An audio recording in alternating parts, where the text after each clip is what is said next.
Producers, if you've ever Googled what's the best plugin for blank, you're already wasting your time, because here's the truth. You don't really need Serum 2 or Omnisphere or Diva or whatever that shiny new synth is. You just need to reframe your view or the question that you're asking. And today I'm going to show you exactly how, with a patch remake from a famous track using both Serum 2 and a bunch of stock plugins. I bet it goes like this. You're looking for a particular sound tutorial, and when you come across it, the creator has open a synth that you don't own in your collection.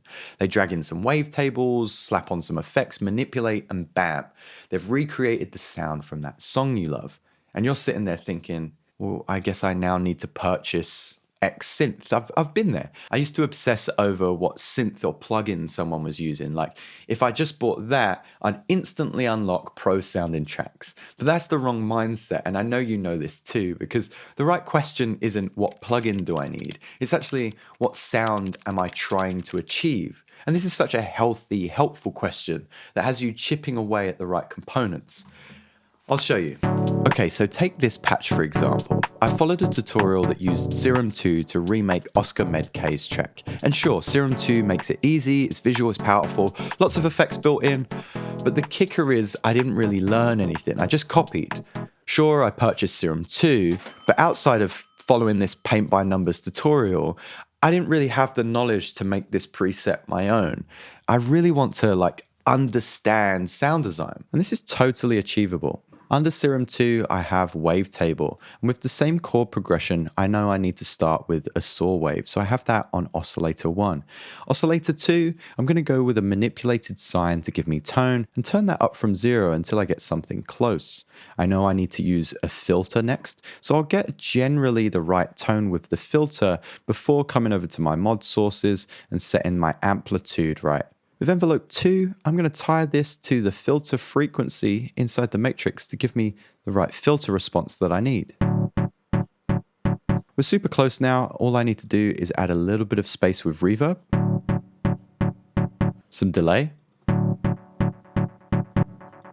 EQ 8 to pull out the right tone, and a little bit of saturation with a limiter on the end just to be safe. Now you can replicate that with any synth. Here's drift. Rinse and repeat. I want to go with something like a saw wave, slightly detuned sine wave, a little bit of noise. This is my envelope, which looks pretty much identical. Here's envelope 2, which is then fed into the filter, and this is my frequency for said filter with my effects at the end. I can do that for operator and meld as well. Side by side, you might hear some tiny differences if you're really listening, but in a mix with all of the music there, you'd never know which one came from Serum and which one came from stock. And that's kind of the point. The synth doesn't define the sound, you do. So here's the one thing you can learn today. Every synth is built on some building blocks. It's oscillators, filters, envelopes, and effects in that order normally. And that's it. If you learn to think in terms of sound design concepts, not plugin names and presets, you'll never be stuck again. You'll be able to take any tutorial, even if they're using some 400-pound monster synth, and translate it into whatever tools you already own. Actually, I've done a whole video on this concept, and most synths follow that same chain of events: oscillator, filter, envelopes, and effects. Knowing this can give you the power to read any plugin.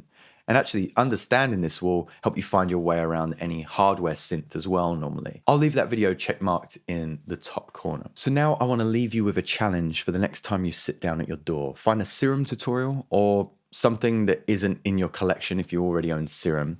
And instead of copying it oscillator for oscillator like you usually would, I want you to rebuild it in your stock synth and see where that real growth appears.